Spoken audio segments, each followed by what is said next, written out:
Bom, há exatamente 2 meses atrás, Dragon Ball Daima foi finalizado e juntamente disso ele canonizou uma das transformações mais aclamadas pelo público da saga, que é o Super Saiyajin 4. E após muito tempo nesse desenho, entre idas e vindas, eu trago para vocês o resultado dessa arte aí do Super Saiyajin 4, juntamente de dicas, macetes para melhorar a sua coloração, que me ajudaram demais a estar trazendo um resultado nesse nível. Antes de mais nada, peço para que, se vocês gostarem do conteúdo, deixem um like, se inscrevam aí no canal, que vai estar me ajudando demais a estar trazendo cada vez conteúdos melhores aqui pro perfil. Antes de passar para as partes chaves do vídeo, em que eu vou passar diversas dicas sobre pintura, eu quero comentar um pouquinho com vocês sobre esse esboço, beleza? A construção desse esboço foi relativamente simples, como todos os outros que eu faço. É um método que eu já trago para vocês faz um certo tempo, em que eu até ensino como que eu construo os rostos em um vídeo aqui no canal. Vou deixar aqui uns cards para caso você não tenha visto, beleza? Nesse desenho em específico, eu tive bastante dificuldade no traço de Dragon Ball, porque não é um traço que eu tô tão acostumado. Fora esse daqui, que eu tô trazendo hoje para vocês, eu só tinha feito um desenho do Dragon Ball, que foi lá no começo de 2024, do Vegito, e foi minha única arte realmente que eu pratiquei esse traço, que é bem diferente do convencional. Inicialmente, fiz um esboço bastante rabiscado e construído como base a partir de formas geométricas, que é os que eu sempre dou dica para vocês. Em primeiro momento, talvez esteja parecendo estranho, né? Porque realmente está estranho. E conforme vai passando o processo do desenho, vocês vão vendo que vai se alterando o traço e ele vai ficando cada vez mais fiel ao personagem em si e melhor visualmente, né? Como vocês podem perceber, nesse momento aí eu já passo para outra folha para ajustar o rosto e finalizar os últimos detalhes para aí sim passar para a parte de coloração. Então vamos lá, né, mano? Porque só na parte de coloração eu demorei mais de 20 horas. Se pá, foi meu desenho que eu mais demorei assim fazendo a pintura no geral. E diferentemente dos outros desenhos que eu costumo fazer, que eu começo pelo rosto, pelos olhos ou por áreas assim, eu decidi começar esse desenho pelo próprio fundo. E por que eu fiz isso? Eu decidi começar pelo fundo justamente para dar um foco maior a uma área que geralmente eu faço com bastante pressa, né? Geralmente eu começo o desenho pelo rosto e conforme vai passando o tempo, mais o nível vai decaindo, porque confesso que dá um pouquinho de preguiça de desenhar um fundo, né? Então, nesse desenho eu fiz totalmente o contrário, para conseguir talvez manter o mesmo ritmo ao longo de todo o desenho.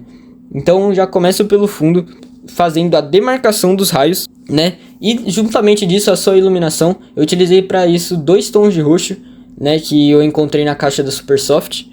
Depois passo para as rochas, em que faço leves degradês com preto, marrom e laranja, onde o centro geralmente está um pouquinho mais escuro e conforme ela vai indo para as bordas vai ficando mais claro, juntamente da iluminação do fogo, né, porque é um meteoro. E esses meteoros, a parte de fogo desses meteoros, eu passei uma base de marcador para deixar um pouquinho mais homogêneo e acelerar um pouquinho o processo. E depois vim com vermelho, laranja e alguns tons de amarelo para ir passando um degradê e uma sensação melhor de chamas, né? Coisa que eu acho que eu consegui passar bem legal até para esse desenho. O fundo no geral eu comecei passando o lápis preto, sempre indo do escuro pro claro, tá, rapaziada? Então eu começo pelo lápis preto, demarcando bem as sombras e fazendo algumas bases para as partes mais escuras, né? Então, como vocês podem ver, eu vou definindo a pressão e alguns degradês ao longo de todo o espaço para ir dando uma melhor volumetria e uma melhor sensação de luminosidade que não seja tão artificial. Depois disso, eu vou passando cinza escuro, cinza azulado, trocando bastante os tons, fazendo esse jogo de cores justamente para dar um ar mais natural pro fundo e colocando o que eu acho que precisa mais, né? Então, se eu acho que tá precisando ficar um pouquinho mais azulado, passo mais o cinza azulado e vou fazendo essas trocas de tonalidades até chegar no tom ideal para essa parte. Fora isso, eu utilizei o laranja e o vermelho para fazer certas iluminações em algumas áreas específicas. Como vocês podem ver ali no canto superior esquerdo do desenho, que tem um degradê bem forte de vermelho, ou em partes próximas às chamas. Fiz as rochas também, né, após um certo período, mas aí vocês vão estar vendo depois.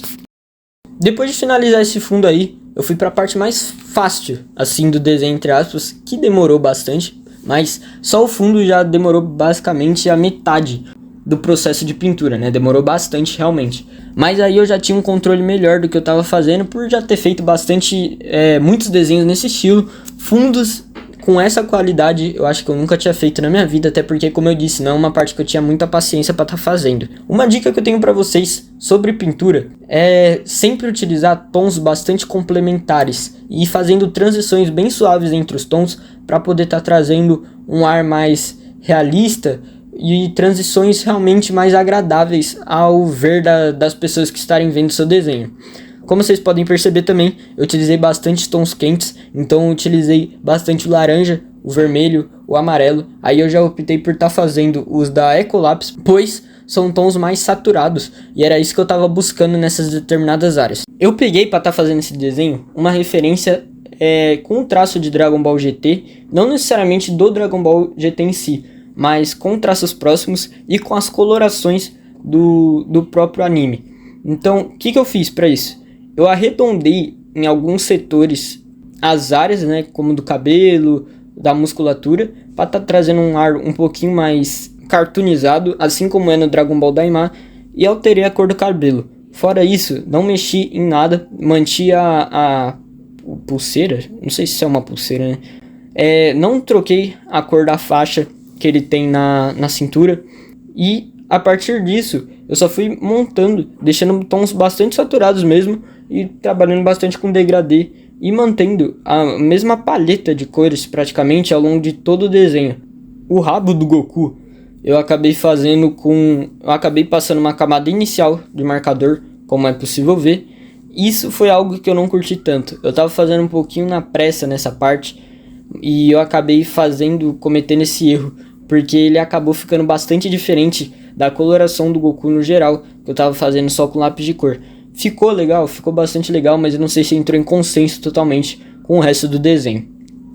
De resto, foi isso. Foi um desenho bastante demorado, mas bem legal de ser feito. Consegui colocar bastante coisa em prática, bastante coisa que eu aprendi, inclusive, no método Jornada Jovem Desenhista, que é um método que eu recomendo aí na descrição, que você pode adquirir juntamente dele o módulo de pintura, que me auxiliou demais a estar montando essa arte do zero, se vocês forem comparar com desenhos meus do passado, beleza? Além disso, eu utilizei somente materiais escolares para estar fazendo esse desenho.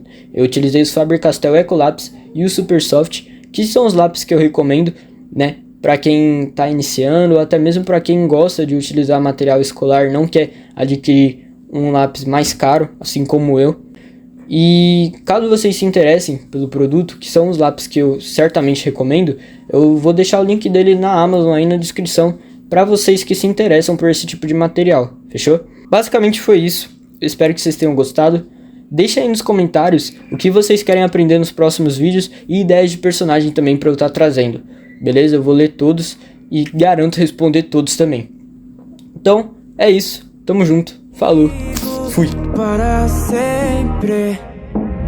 Me diz o que você faria se se reunisse um dia as esferas do dragão. O que você desejaria? Qual problema resolveria? Ou será que só pediria pra gente ter mais tempo junto? Ou será